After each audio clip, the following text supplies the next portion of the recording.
Hey there, We Can't Wrestle podcast listeners. If you haven't noticed, we have switched our server to Anchor.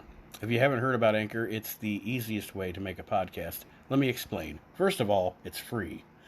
There are creation tools that allow you to record and edit your podcast right from your phone or your computer. Anchor will distribute your podcast for you so it can be heard on Spotify, Apple, and many, many more. You can make money from your podcast with no minimum listenership, and it's everything you need to make a podcast all in one place. So go ahead, download the free Anchor app or go to anchor.fm to get started. Highly recommended by me and everybody else here at the We Can't Wrestle podcast. Hello, wrestling fans. Welcome to episode 81 of the We Can't Wrestle podcast. Nate here. Just wanted to update you before the show starts that, the show is going to be an abridged version this week. We have a conversation about a WWF special from the USA Network in 1993, and then Aaron and I also had a very drunken conversation about who our top 10 favorite funny fuckers are, whether it be wrestling, stand-up comedy, movies, etc. But that second part of the show, I'm having a problem with the audio file, so I'm trying to figure that out, and I am trying to fix it, but I didn't want to wait. It's been a couple of weeks since we've had a new show, so I didn't want to wait to post the show, so it's going to be kind of an abridged version of this week's edition of the We Can't Wrestle podcast, but I still hope you enjoy it, and let's get this party started. Hello, wrestling fans, and welcome to the latest edition of the We Can't Wrestle podcast. I'm Nate Maxon, your host, and before we get the show started, I want to take this time to remind everybody, as I do every week, to check out two awesome groups on Facebook. Two, not just Facebook groups, not just about action figures, not just about collecting. It's about community, and those two groups are The Era and The Asylum. You gotta rock with The Era. You gotta rock with Archie Mitchell, who was on the show a few weeks ago, as those of you that listen regularly heard that. Patrick Mansonetti, Dave Duncan, Petey Gleason, all the guys at The Era doing the best they can for their members and their group. We appreciate you guys, and I appreciate it definitely. And also The Asylum, David Gold, Nick Francis, John Majewski. I just can't say enough about these two groups. They do raffles for... You can win... I'm going to tell you, I've won many figures from these groups, and I spend $5, $6, $7 on a raffle and get a $300-$400 figure. You know, it's just like the lottery. You're playing the odds, but it's fun, and you don't have to spend a lot to win. I won a graded red card Undertaker Hasbro in a raffle in The Asylum that John Majewski did. I'm pretty sure this item would probably sell to a collector for probably $600 to $700. I put $10 in the raffle, so you know, and not just that, but also we support each other in the group, in the groups. I can't stress enough, if you're a collector or just a lover of wrestling. There's just sometimes there's no raffles going on. There's nothing like that's going on. It's just discussing wrestling with each other. Just a brotherhood, brother and sisterhood. Sorry to the female members of the groups, but I just want to again stress the fact that these two groups are amazing, and it's.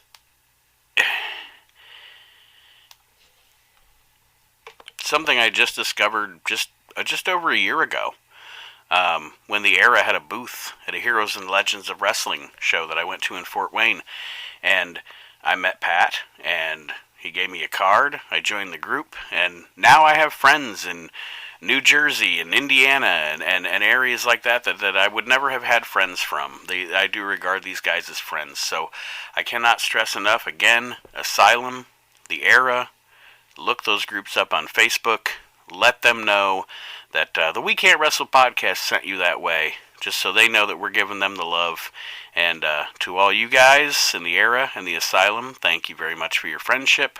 Thank you very much for your common bond. And, you know what? Let's get this show started. Let's get this show on the road. This week we are going to discuss a WWF show on the USA Network from 1993. It is the Sunday Night Slam from 1993. We're going into the... I told Aaron before, we don't use enough of the hidden gems on the network, so we're going to go into that this week, and we're going to discuss funny fuckers. Any genre of entertainment, whether it be stand-up comedy, actors, wrestling, our 10 favorite funny fuckers in the history of the world. So, that being said, let's get this show started. Let's get this show on the road. Let's get this shit done. Another edition of the We Can't Wrestle podcast is on right now.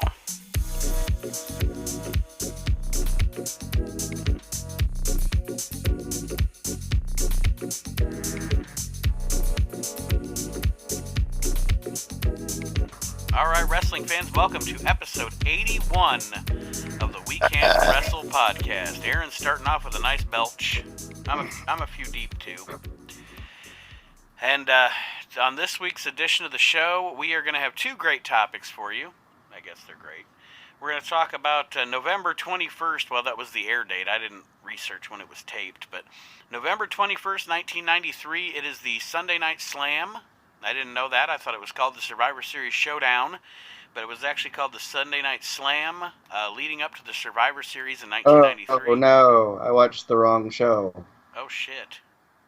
I watched Bret Hart versus Yokozuna for the WWE Championship. Yeah, you watched the right show. I was making a joke, because that's, according to that, that's the title of the show. Okay. I was like, oh fuck, the show is fucked.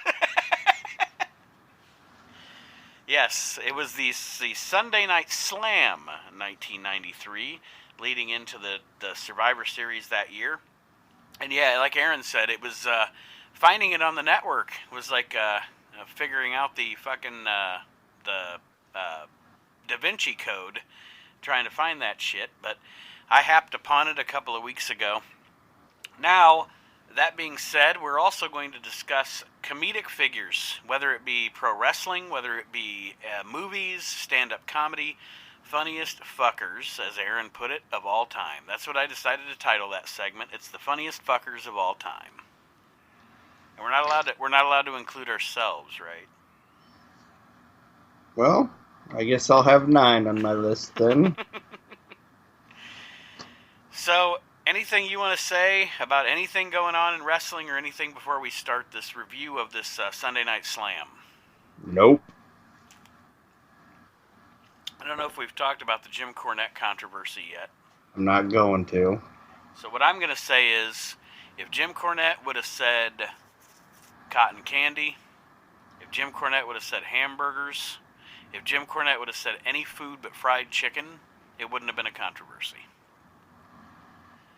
But, that being said, let's start this off. November 21st, 1993, and you know what I gotta say, watching this show, I know you commented before we started recording that it wasn't great, but it still harkened back. Like, I miss shows like this, you know what I mean? I miss this. I miss this era, but I don't miss something like this.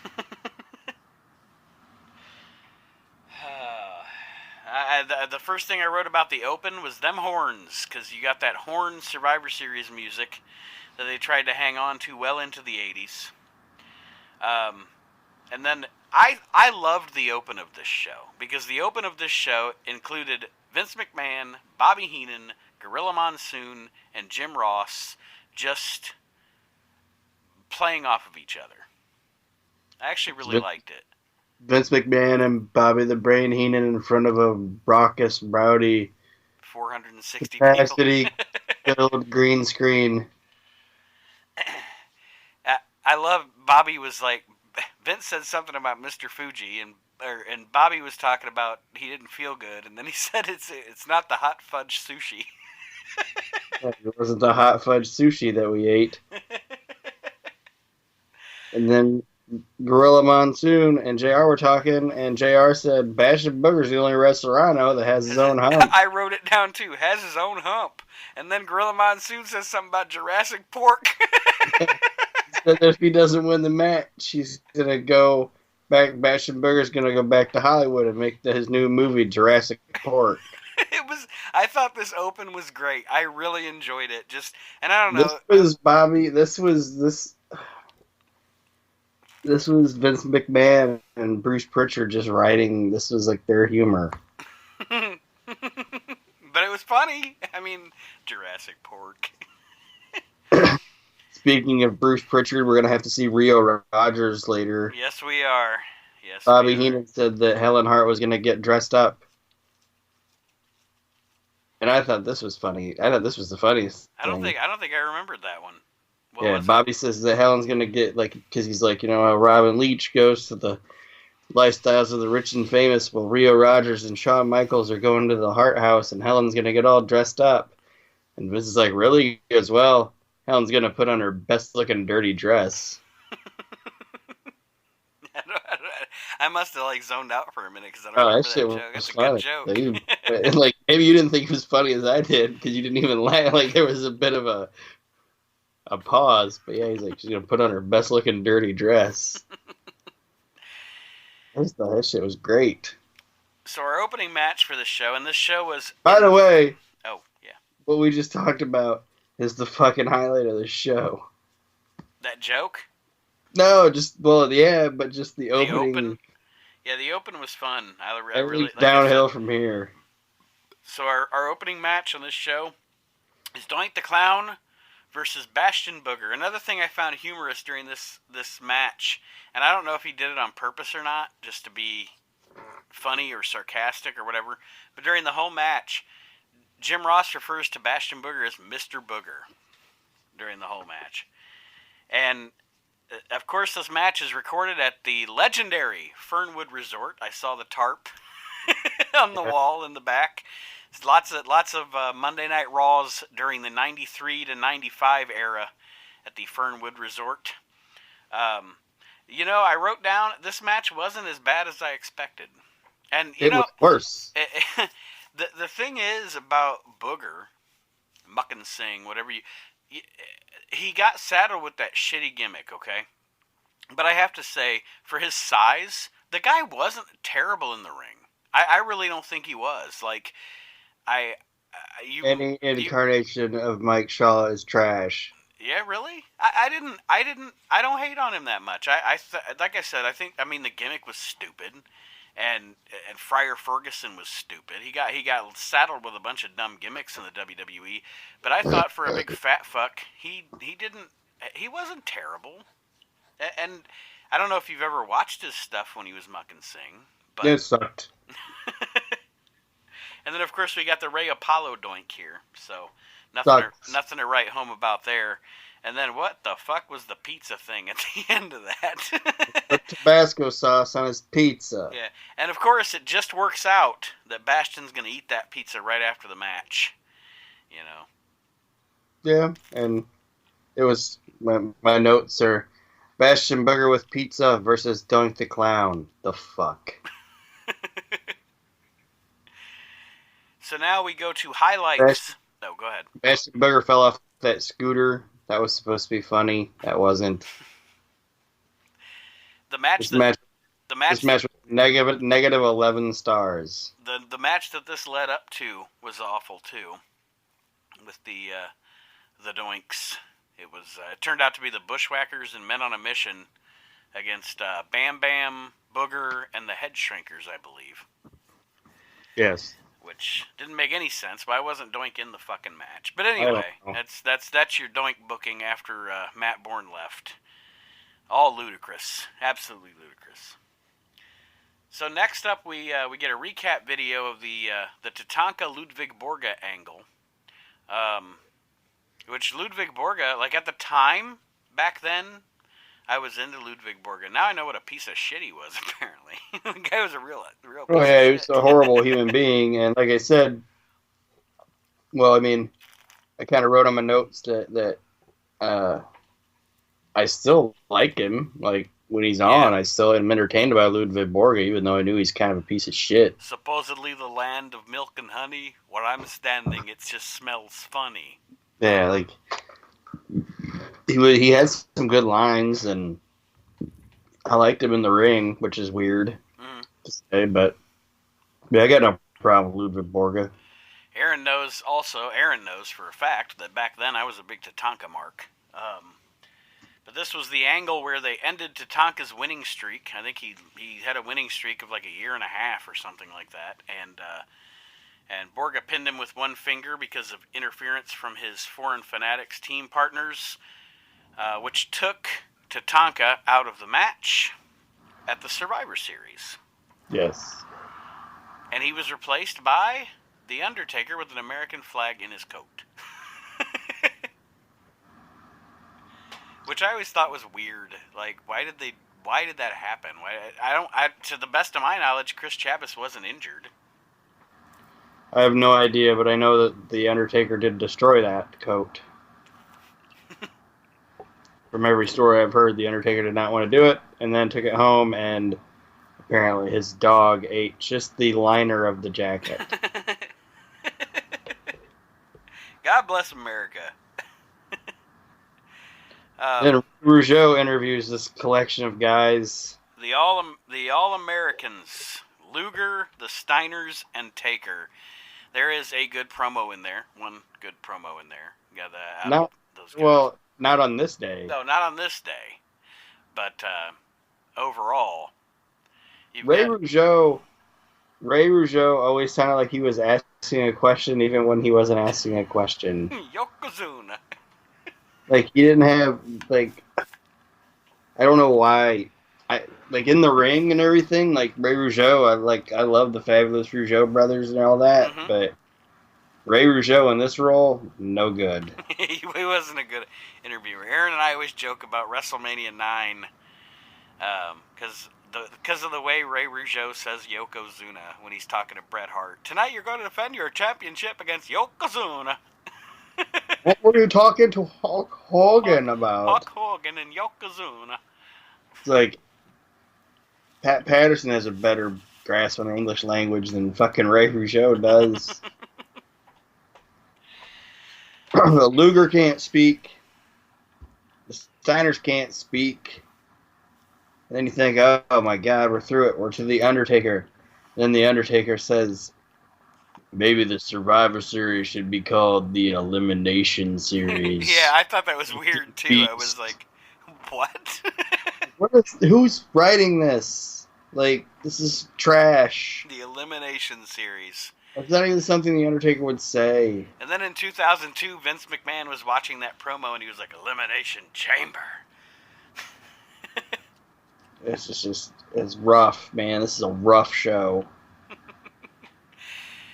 By the way, folks, we're going to be digging into those hidden gems more often here on the show. Maybe we'll come across some real hidden gems. Now, I will say this. Next on the show, they recap one of my favorite angles in the WWF in the early 90s. You missed something. I did. Yes. You missed another gripping edition of How to Order Pay-Per-View with Todd Pettengill. Oh, yeah, all right, that was there. I remember it. Another gripping edition. Well, that's what they said. He said, welcome to another gripping edition of How to Order Pay-Per-View with Todd Pettengill. Let's talk. Tune in next week for another episode of How to Order Pay-Per-View with Todd Pettengill. Let's talk about that cat for a minute, because I like Todd Pettengill. I do too. I think Todd Pettengill was funny, and I actually, when I was, 93, so 14, 15 years old, I liked Saturday morning watching WWF Mania. I always thought Todd Pettengill was aces in my book, Beginning of it, he says, it's like, ordering pay-per-view, or paraphrasing here, but he's like, it was like a pain in the ass. You had to get on the phone and call, and some Russian broad, and it was like her first day. Want to order what? It was funny, but it was silly. It was silly funny, and I just like the fact that he said, "Welcome to another exciting episode of How to Order Pay-Per-View with Todd Pettengill." And that was essentially Mania too. It was silly fun. It was fun, and yeah, like I said, I thought the guy was a good personality. I don't think that he gets enough. And this era gets ignored a lot by WWE anyway. but I don't think he gets enough credit because he wasn't a bad interviewer either. And that was the thing too. Like, he did his goofy shit on Mania, but when it came to the pay-per-views, you know, and interviewing Bret Hart before a title match or something like that, he was serious. He was decent. He was no Mean Gene Okerlund, but if you had to get somebody in there to replace Mean Gene, it was definitely better than that Joe Fowler cat. Yeah. Because that guy was bad. I'm Joe Fowler. One of the most annoying segments to me in the history of Raw, honestly, is when they had to vacate the Intercontinental title, so they were going to have that battle royal where Razor and Martel wound up at the end, and they have the week before they have this report with Joe Fowler about that battle royal, and he's going through the stars and he's like, Bastion Booger, he stinks. The model Rick Martel, arrogance. Like, he's got some little thing to say about every... Oh, God, it's so annoying. Anyway. Mabel, men on a mission. Okay, yeah, that's their tag team name, you fucking fuck.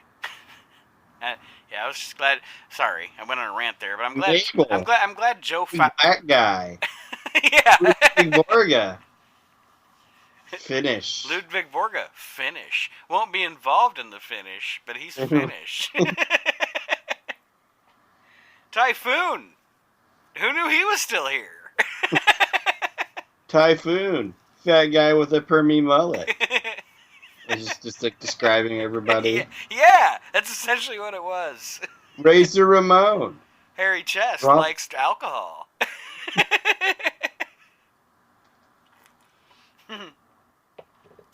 Jimmy Snuka.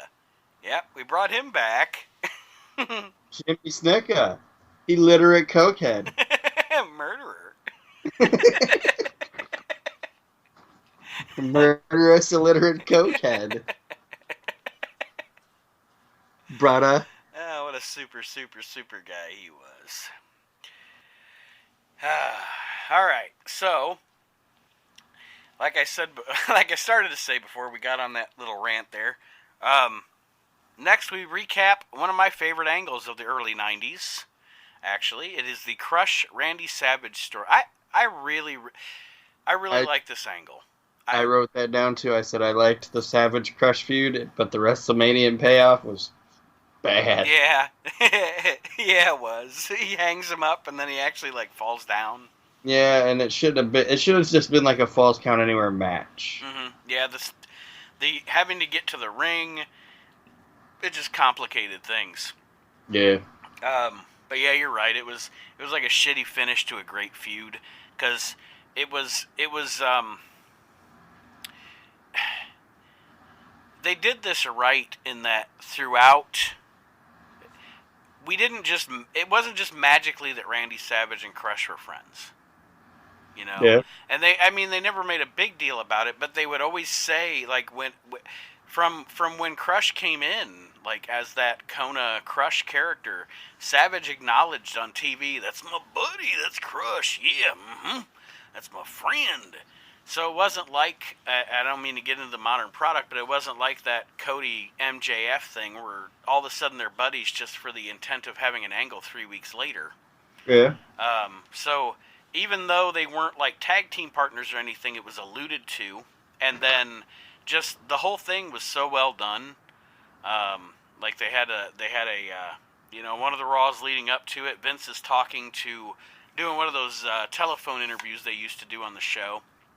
Vince is talking to Crush on the phone about his injury, etc., from the match with Yokozuna, and then when Savage starts talking, Crush just hangs up. You know, little subtle things, and then, yeah, I mean, like I said, I don't mean to harp on it, but this is definitely one of my favorite angles that they did in this era.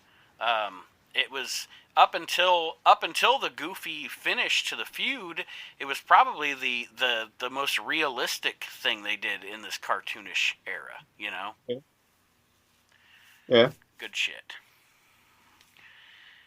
You know, Savage talking Crush down, and then Crush faking the thing, and then giving him the clothesline on the outside. So, we follow this up with a match of the NWO B team. Yep. It is my notes say Virgil versus Crush. Damn it. We got Virgil and Crush. At least they didn't give Virgil the entrance. You know, he was currently in the ring. Yeah. I heard he's... this match got like 1 star just because I like Crush. Virgil is the modern Ralphus, by the way. It's terrible. But anyway, yeah, the match wasn't great. Crush gets the win. Just pretty much a squash. And now, well, we have some interaction between Gorilla and Bobby. Because they're building toward Bobby leaving the WWF here in a few weeks. Where it's one of the great exits in professional wrestling. The fucking toilet paper. Yeah, man. I thought like the plastic spoons. Like he has all them plastic spoons. You know Heenan picked what was going to be in that suitcase. Yeah. You just know it. Like the toilet paper's funny, but to me the plastic spoons are the funniest. He's like I want some cheap cutlery, some toilet paper, a do-rag. Like there's just this random shit in that fucking bag when he gets thrown out of there by Gorilla Monsoon. It's the greatest exit in WWF history. It's fantastic. Him and Batista. yeah, but you're right. Batista's is great too. He's in that wheelchair with that fucking cast. Just pissed. Just fucking pissed. People. He's just pissed. You're right. That is great. I forgot about that. So, what do Bobby Heenan and Batista have in common? They have the 2 greatest exits in WWE history. Those the ungrateful. He's in that neither one of them went out graciously. He's in that fucking wheelchair. I forgot all about that shit. That was good. Oh, shit. I forgot all about it. So now we get to what I wrote down was a horrible segment. This was terrible. Yeah.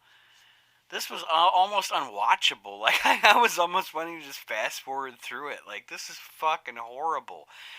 Where Rio Rogers, who is Bruce Pritchard doing his Dusty Rhodes impression to entertain one man, Vince McMahon, and Shawn Michaels go to supposedly the Hart House, and there's 2 people dressed up in creepy masks. Yeah, posing. 2019 Ric Flair answers the door.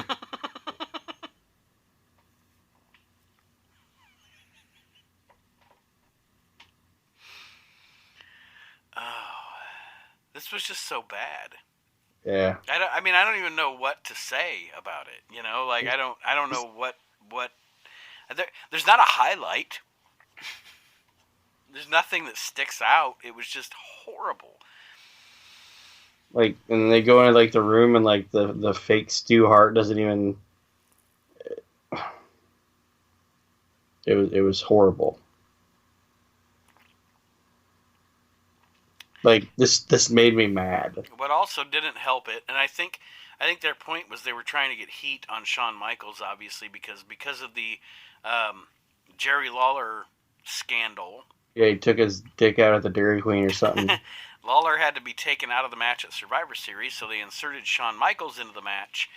So they were just they essentially spent 2 weeks or whatever, 2 or 3 weeks trying to get heat on Shawn Michaels and put him in Lawler's position. And what we got was this garbage, and then Shawn Michaels for no reason making jokes about Stu and Helen Hart upon his return to Monday Night Raw. I understand they were in a sticky wicket here, but damn, this was bad. Bad stuff. Yep. So the next match isn't a terrible match. We have IRS versus Marty Jannetty. The match was decent. I'm not a huge Mike Rotunda fan if he's not IRS. I know that's off topic from this show, but just because the wrestlers are there, we discuss the wrestlers. So I don't know. Like, do you agree with me though? Like watching him in Mid Atlantic or WCW, or if he's not in that gimmick. Boring. Yeah, I mean, good hand, good wrestler. You know, I take nothing away from his ability in the ring, But the IRS gimmick gave him something, at least, some meat on the bone, something to grip to. Like my one of my favorite moments in wrestling history is him. I mean, I love Royal Rumble '94 when he comes out and goes, "Oh look, all the tax cheats in Providence, Rhode Island, or all the tax cheats in Rhode Island showed up here tonight in Providence." That's a great line. But without that gimmick, he wouldn't have those lines. He was boring. But this was a decent match in the ring. Something I put down here, hotlines. They are pushing them hotlines in this show. For those of you that are newer or younger people listening to this show, we have some that have only ever known the internet. Before the internet, there were the hotlines, and I didn't dare call one of them fuckers because my mom would have skinned me alive. I wanted to. I wanted to hear who's jumping to WCW next week, or I wanted to hear who's coming back to the WWF, but I had to wait. I had to wait till the show actually aired, because if I'd have called one of them 900 lines, whew, our mom would have lit me up.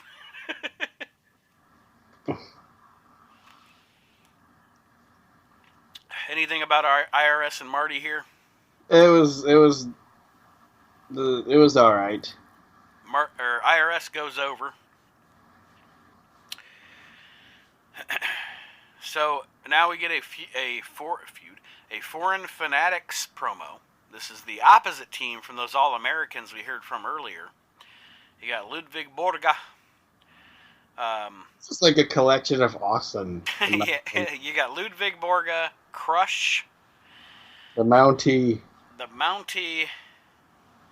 and Yokozuna, the WWF champion Yokozuna. And they're out there with Jim Cornette, Johnny Polo, and Mr. Fuji. This is like a collection of awesome. Yes, and I put here, isn't it awesome to have the promos of Raven and Jim Cornette in one place? Because I'm not a gigantic fan of Scott Levy in the ring, but I am a gigantic fan of Scott Levy as a personality. Yeah. Whether it be Johnny Hotbody, Scotty Flamingo, Johnny Polo, Raven, doesn't matter. I love, or as himself in a shoot interview, I love Scott Levy as a personality. So this was great, and of course, corny. I mean, corny's corny. That's gold. It's gold. Gold, Jerry. It's gold, Jerry. Anything you want to say on this other than the massive talent on that stage? Jim Cornette kept calling him Tatanto. Tatanto. He called it. At first he was like, "Oh, we're all going to talk about Tatanto, the vanishing Indian." Already eliminated. That made me laugh.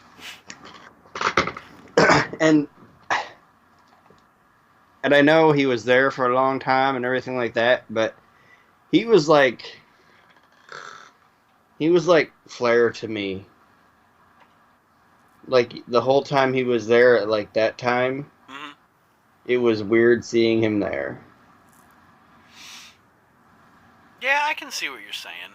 Yeah, because it was especially at that time in that era.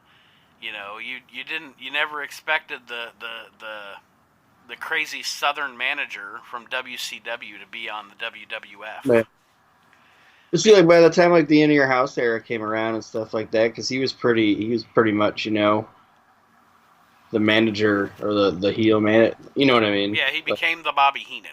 Yeah, he was the nucleus of a lot of stuff when during the In Your House series and everything like that. It was normal, but when he first got there, like 93 to like 94, it was just weird.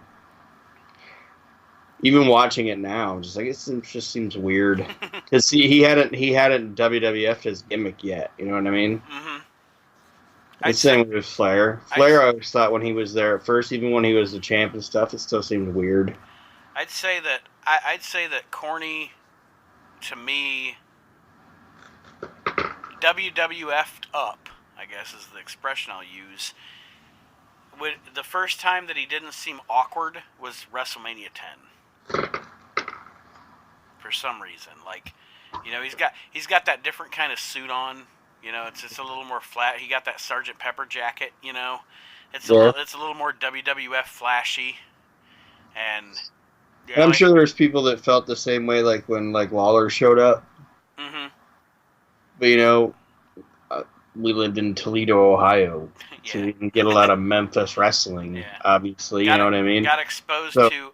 I didn't become a gigantic fan. I'm like, Memphis wrestling is my favorite territory of all time, but that didn't happen until the internet, where I could watch. You know what I mean? Where I could watch Memphis wrestling. And so to me and you, I mean, we obviously knew who Jerry Lawler was because we read magazines and this, that, and the other thing. But it wasn't weird when Jerry Lawler was on WWE or WWF because we hadn't experienced Jerry Lawler in Memphis as a whole. Yeah, but it was just weird when those are the two that stood out to me. It's just when they first came in, it was like, this is weird. I agree with you on Flair too. Like, you watch the early, I'm just going to use as an example, Survivor Series 91, when Flair's in that Survivor Series team against Piper's Survivor Series team. Not that Flair is bad, of course. He's the greatest. He's the greatest. But he just, you're right, the WWF look and the WWF style of programming, at that point, he still just didn't fit in. I don't know if that first run, if he fit in at all. Ever. That's what I'm saying. He didn't. It was cool. Mm-hmm. It was just weird. Yeah.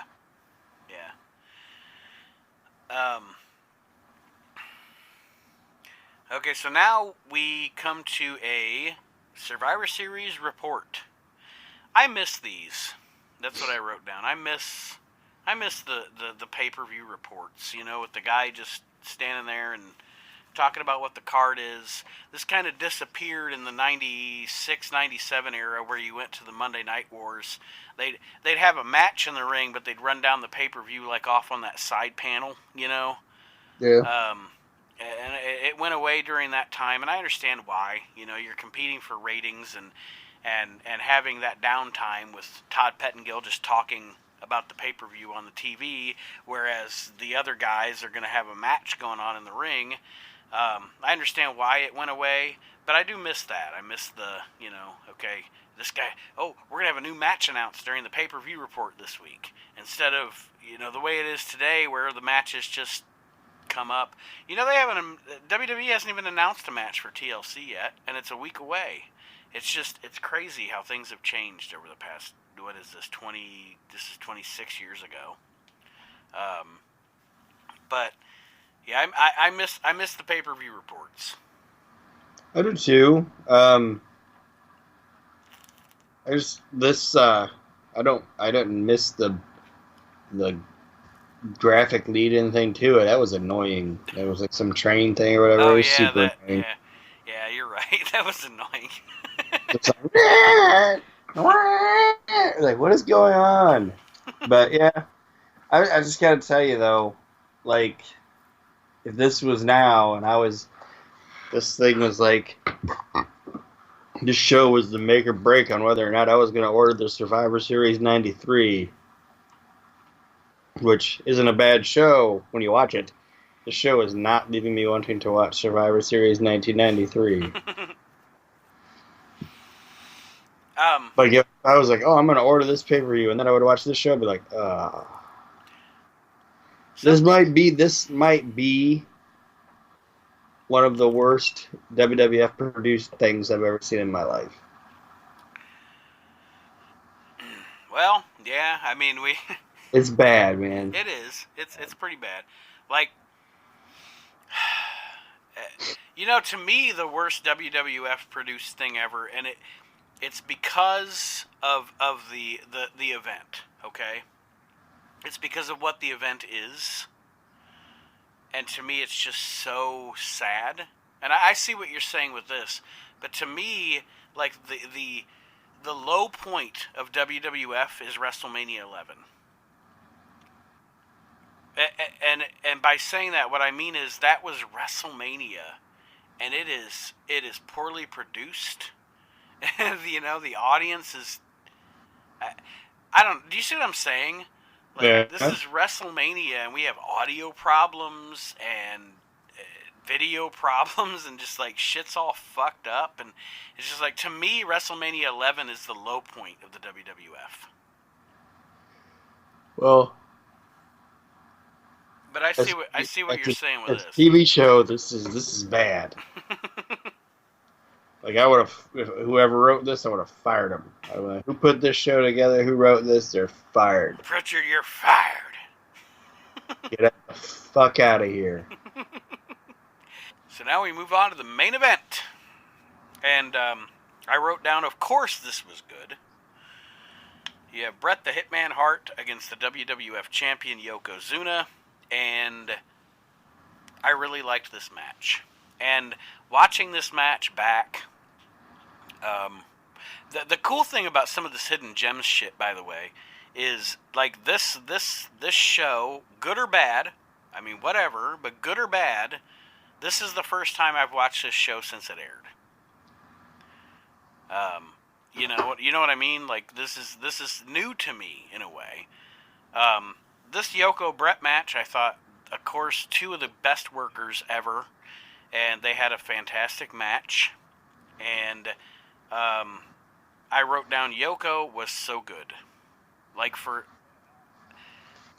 I think that he was taken for granted at the time by us fans, because that guy, for his size, what the fuck? He's amazing. That guy was fucking amazing. Now, you get into, like, your 95 and 96, where he really, really, I mean, just wasn't taking care of himself and all that. You know, I understand now, and again, you're thinking back, you're looking back as a different kind of fan, from watching then to watching now. I understand, like, I always thought back then, I was like, man, Owen Hart and Yokozuna is a weird team. I like it, but it's weird that they put these two guys together. But you look back on it now, and it's like, aha, Yoko is super out of shape. Yoko ain't the Yoko he was 2-3 years ago. It's not the same thing, but it's the reason they put Haku with Andre the Giant. Absolutely, yeah, absolutely. It is the same thing. Well, I mean, it's like a different dynamic. Like, yeah, Haku and Owen Hart are different types of wrestlers, but yeah, it's you're putting your guy that can go in there with your guy that's your attraction. But at this time, Yoko was still fucking balls to the wall good. Just so good. And Bret and Yoko having a really good match here. Actually, the funny thing about this is this throwaway build up to the Survivor Series match, and I actually liked this match better than I liked their WrestleMania 9 match and their WrestleMania 10 match. It's a good match. And Yoko uses a chair, and Fuji's involved, and it's fun. And I also put here that during this match, there's a part of Bobby Heenan that I think sometimes doesn't get addressed. I didn't write it down any specific quotes, but Bobby is the funniest, sharpest, wittiest man in not only wrestling but ever. But also, and this is much like the Royal Rumble 92 with Ric Flair, Bobby Heenan, the great thing about Heenan being as sharp, witty, and funny as he is when Bobby Heenan is serious, you take it so seriously. Yeah. Because you're like, oh, damn, the funny guy is serious right now. And during this match, there were moments where Bobby was very serious, and I just noticed that in his commentary, and I just wanted to point that out. Like, he is the greatest performer in wrestling history. We've discussed that on the show before. Like, hands down, win, lose, or draw. Yeah, Hogan and Austin are the biggest draws ever. Rock has the most charisma. Michaels and Flair and Jericho and Bret were the best workers. Bobby's all around the best thing ever in wrestling. You're not going to get any debate from either one of us on that. But so anything else about this match? I mean, we have the Owen Hart situation at the end there. No. It was kind of weird how he just came out. Yeah, and it was, again, I think that, I wonder that, and that's something I didn't write it down, but I was thinking it do you think that That was the seeds for him turning? Well, yeah, obviously it was the seeds for him turning, but what I'm talking about is the way this booking went down. You know, you have Shawn Michaels having to be in the match because of Lawler's shit. So, do you think... I don't know, because I don't know if that I've ever heard anybody that was there and in the know at the time talk about it. If Lawler doesn't get in trouble, if Lawler isn't removed from Survivor Series, do we get the Owen Hart heel turn? Like, does that... I think so. You think so? Yeah, but I think it would have been a little different. Do you think on that show? No, I just think it would have been a little different. I think Lawler would have been more involved in it. Okay, because I mean, if you look at the build from this, like, if you go before the Lawler shit comes down, and you have to change things, it looks like booking wise, you're booking toward Bret Hart and Jerry Lawler at WrestleMania 10. Yeah, I think Lawler would have been involved. Maybe Lawler's like what they cast Jim Neidhart as later. Something like, I just think Lawler would have been like, I got your brother to turn against you, you know? Mm-hmm. Type of thing. And would that have been as effective? I don't know. Probably not. But yeah, I think it's dumb at the Survivor Series. Why didn't they just have like... Why not just have Shawn Michaels come back and just kick Bret in the face? Yeah, right. You know what I mean? Yeah. And then, like, Shawn Michaels can be like, I hired these mercenaries. Who are your mercenaries? Well, it's Greg the Hammer Valentine, Barry Horowitz, and Jeff Gaylord. Yeah. Why do you have to have... Yeah. Why is he still knights? Like, why does Shawn Michaels have knights? Wasn't fun. And why is he going to an obvious, roadside hotel trying to say it's the Hart family? So, I'm sorry, I'm not trying to cut you off, but right now on my TV screen, as we're recording, is the Vengeance 2007 pay-per-view. Okay? And they just showed, like, highlights of Tony Garea and Rick Martel as tag team champions. And then Tony Garea and Rick Martel, get to stand up for the audience in the arena. Tony Garea and Rick Martel at this point look like a regional director and district manager in retail. Just saying. Anyway, totally off. They're going to be like, they look like two old guys that have finally decided to let everybody know they've been a couple since the 80s.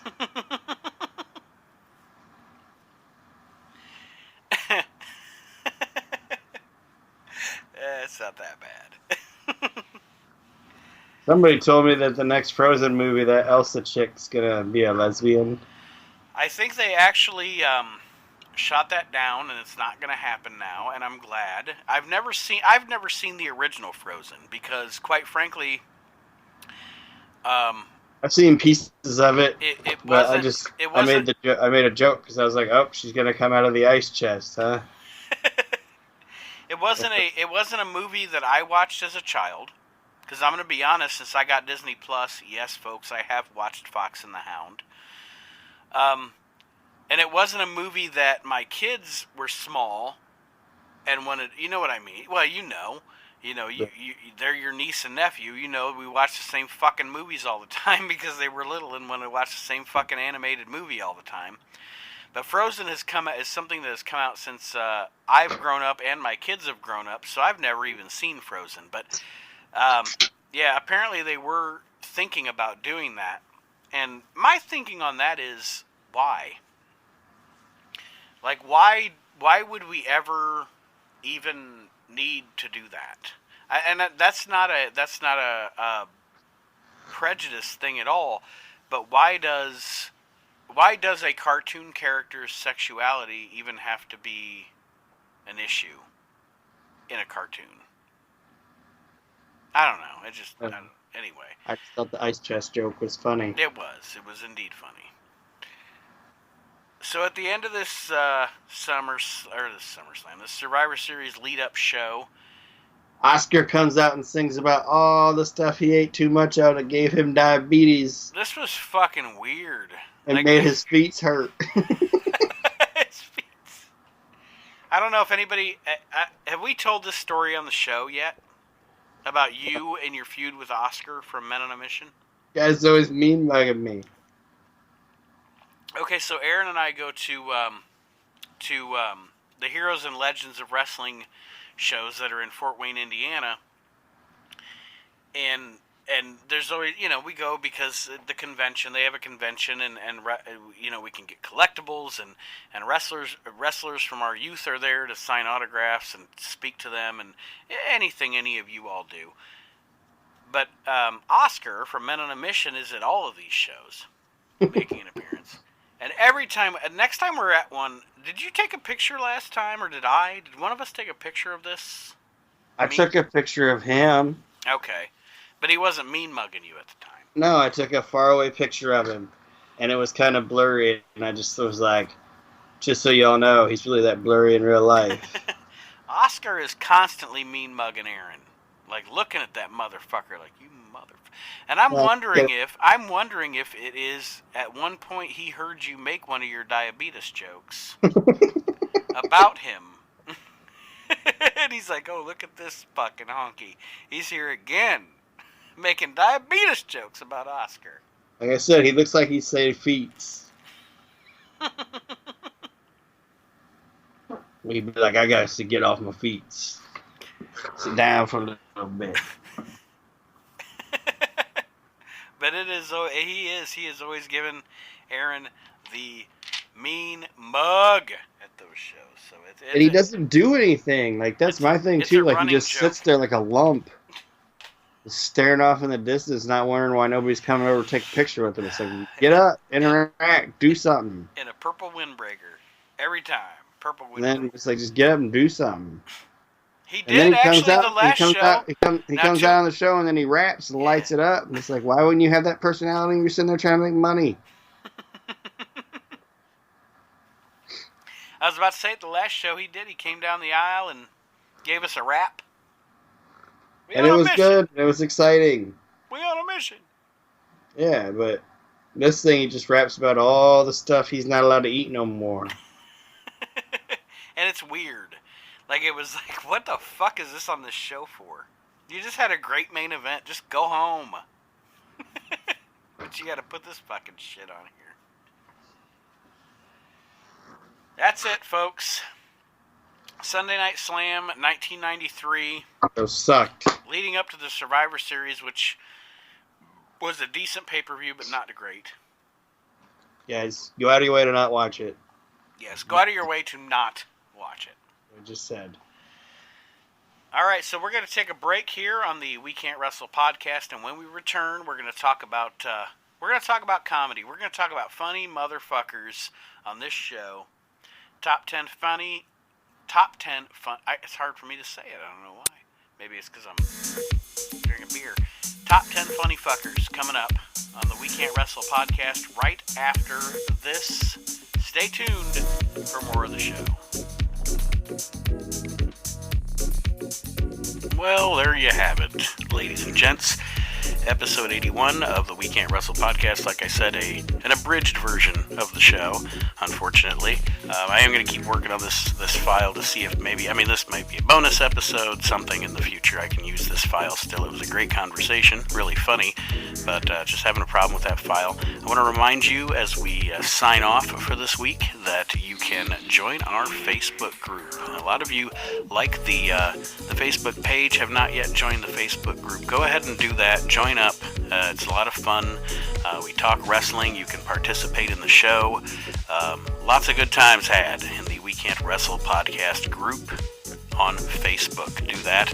Also, we are now available on iHeartRadio, so you can get the show on any podcast app that you like. iTunes, Spotify, iHeartRadio.